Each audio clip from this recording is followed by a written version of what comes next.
Unfortunately, Major Marcel is now no longer with us. He died in the late 1980s. But he went on the record many, many times and said that the wreckage he handled, the debris, was not of this earth. None of the materials that we picked up weighed anything.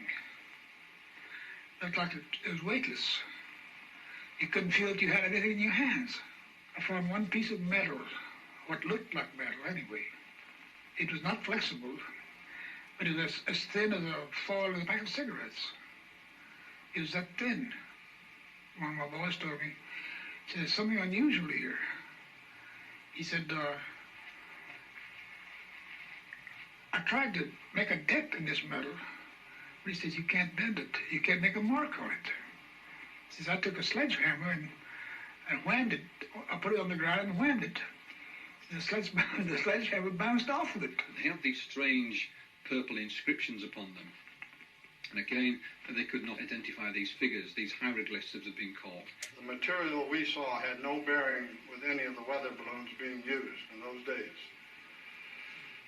They do not, as I said, there was an I-beam, small, very light, but I could see the markings on the flange, which were almost like hieroglyphics as far as we were concerned. We couldn't read them. And I saw the material, and none of that is a part of a weather balloon. And as to why the government would cover up something like this, that's just too big a question for me to give you a simple answer.